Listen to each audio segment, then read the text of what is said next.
इकाई 2 आपदा के प्रकार। सामान्य जनजीवन को गंभीर क्षति पहुंचाने वाली घटनाएं आपदा कहलाती है। आपदाएं अचानक से आती है जो प्राकृतिक या मानव निर्मित हो सकती है। आओ हम आपदा के प्रकारों को समझते हैं। आपदा दो प्रकार की होती हैं, प्राकृतिक आपदाएं और मानवीय आपदाएं। प्राकृतिक आपदाएं वे आपदाएं जो बिना मानवीय हस्तक्षेप के प्राकृतिक रूप से विभिन्न तत्वों के कारण घटित होती है, प्राकृतिक आपदा कहलाती हैं। जैसे भूकंप, बाढ़, चक्रवात, सूखा आदि। ये आपदाएं मानव के नियंत्रण के बाहर होती हैं। इससे सामाजिक, आर्थिक और पर्यावरण के क्षेत्र में बहुत बुरा प्रभाव पड़ता है। भूकंप भूगर्भीय हलचलों के कारण पृथ्वी की सतह पर अचानक से कंपन होना भूकंप कहलाता है। भूकंप आने की भविष्यवाणी नहीं की जा सकती, जिसके कारण इसकी तीव्रता अधिक होने पर जान माल का बहुत ही नुकसान हो जाता है। भूकंप की तीव्रता को रिएक्टर स्केल से मापा जाता है। 26 जनवरी 2001 को गुजरात में रिएक्टर पैमाने में 7.7 तीव्रता का भूकंप आया था, जिससे बड़े बड़े मकान ढह गए और हजारों लोगों की मौत हुई। भूकंप से बचाव। भूकंप के संकेत मिले तो सबसे पहले घर से बाहर खुली स्थान पर जाएं, जहां किसी भी प्रकार का खंभा, मकान, पेड़ या स्ट्रीट लाइट आदि न हो।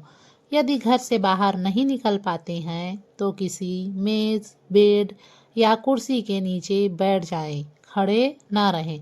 बैठते समय अपने सिर को बांह से ढक लें। दरवाजे, शीशे, खिड़कियों और दीवारों से दूर रहें। बाढ़ किसी क्षेत्र में अत्यधिक पानी का जमाव हो जाना, जिससे जनजीवन अव्यवस्थित हो जाता है, बाढ़ कहलाता है। यह ज़्यादातर नदियों के किनारे वाले क्षेत्र को प्रभावित करता है। यह अत्यधिक वर्षा, तूफान, बर्फ के पिघलने या बांध के टूटने के कारण होता है। बाढ़ पूरे क्षेत्र को जलमय कर देता है, जिससे जनधन की अधिक हानि होती है। अब नए तकनीकी के दौर में बाढ़ आने की जानकारी पहले से प्राप्त हो जाती है, जिससे कुछ हद तक इससे होने वाले नुकसान को कम किया जा सकता है। बाढ़ से बचाव। यदि बाढ़ वाली जगह में फंस जाएं तो जरूरी सामान लेकर ऊंचे स्थान में चढ़ जाएं, जहां बाढ़ का पानी नहीं पहुंच सके। बहते पानी में जाने या वाहन चलाने का कोशिश न करें। राहत दल से संपर्क करें। बाढ़ को जल्दी समाप्त करने के लिए पानी का बहाव जरूरी है। सरकार द्वारा चलाई जाने वाली सहायता का लाभ लें। चक्रवात बहुत तेज हवा जो घूर्णन के साथ चलती है, चक्रवात कहलाती है। ये गर्म समुद्र के तापमान तथा निम्न वायुदाब के कारण उत्पन्न होती है। चक्रवात बहुत ही शक्तिशाली होता है। यह बड़े बड़े वृक्षों को भी उखाड़ देता है। इस तरह की हवाएं भारी बारिश का कारण बनती है। यह कम दबाव का क्षेत्र बनने पर उत्पन्न होती है। चक्रवात से बचाव। चक्रवात आने पर घर के अंदर रहें, बाहर ना निकलें। खिड़की, दरवाजे बंद कर लें।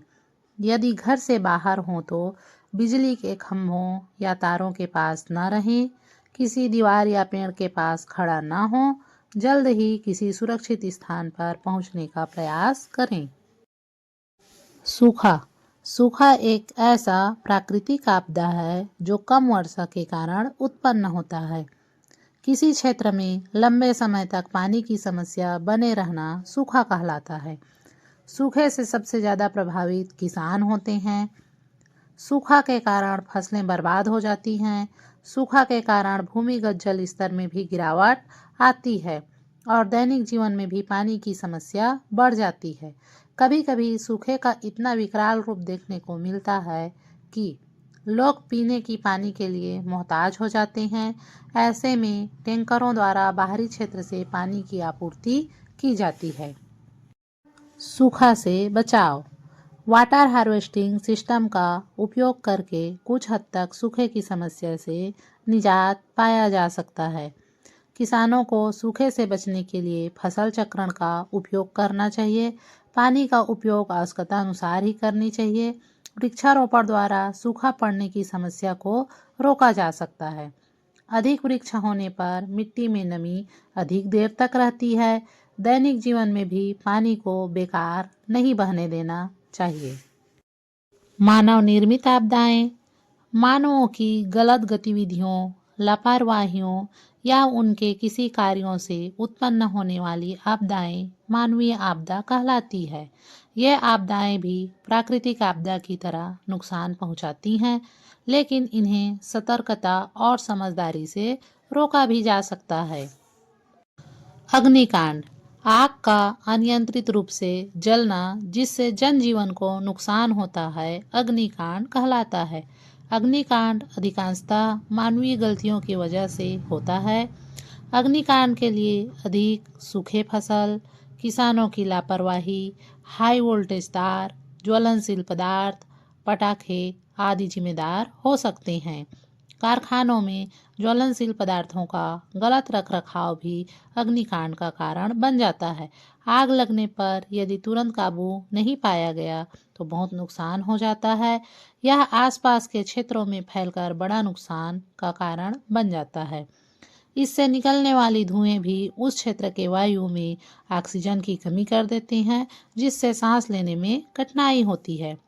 अग्निकांड से बचाव। सावधानी रखना ही अग्निकांड का बचाव है। जरा सी चूक से बड़ी घटना घटित हो जाती है। ज्वलनशील पदार्थों का उचित रखरखाव आवश्यक है। फायर सेफ्टी का उपयोग करना आना चाहिए। बड़ी बिल्डिंगों एवं कारखानों में फायर ब्रिगेड की व्यवस्था होनी चाहिए। कहीं भी धुआं नजर आए तो अच्छे से जांच लेनी चाहिए।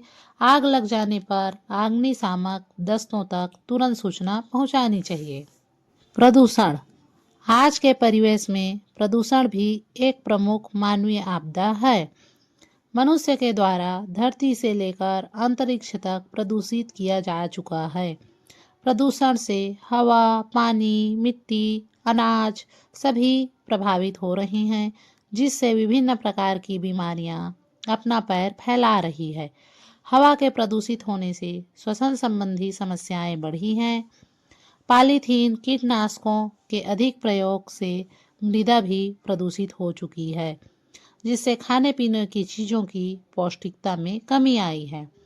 अंतरिक्ष में भी विभिन्न प्रयोगों के दौरान निकला अनुपयोगी पदार्थ कचरे के रूप में घूम रहा है, जिससे वहाँ भी प्रदूषण हो रहा है। प्रदूषण से बचाव। प्रदूषण को रोकना ही उसका बचाव है। हवा को प्रदूषित होने से रोकने के लिए कारखानों की चिमनियों को ऊपर रखें, वृक्षों को काटने से रोकें और वृक्षारोपण को बढ़ावा दें। पानी को साफ रखने के लिए कारखानों और गंदी नालियों की पानी को नदी में न बहाएं। मिट्टी के प्रदूषण से बचने के लिए कीटनाशकों एवं उर्वरकों का उचित उपयोग करें। पॉलीथीन को मिट्टी में न फेंकें। औद्योगिक दुर्घटनाएं। किसी औद्योगिक क्षेत्र में होने वाली रासायनिक दुर्घटनाएं और परमाणु दुर्घटनाएं औद्योगिक दुर्घटनाएं कहलाती हैं। खतरनाक रासायनिक पदार्थों का परिवहन और भंडारण के दौरान होने वाली घटनाएं जैसे आग लगना, विस्फोट होना, खतरनाक गैसों का रिसाव होना औद्योगिक आपदाएं हैं। कभी कभी तकनीकी खराबी भी औद्योगिक आपदा का कारण बन जाती है। इससे जान माल के नुकसान के साथ पर्यावरण को भी हानि पहुंचती है।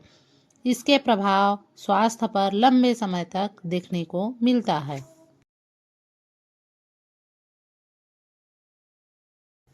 औद्योगिक आपदा से बचाव। उचित तैयारी रखने से किसी भी प्रकार की औद्योगिक दुर्घटनाओं से बचा जा सकता है। खतरनाक गैसों की भंडारण वाली कंटेनरों का नियमित जांच करके कोई भी विस्फोटक पदार्थ का रख रखाव किसी उचित जानकार व्यक्ति के मार्गदर्शन में हो। कहीं भी धुआं या अलग सी बदबू का पता चले तो तुरंत वहां जाकर देखें।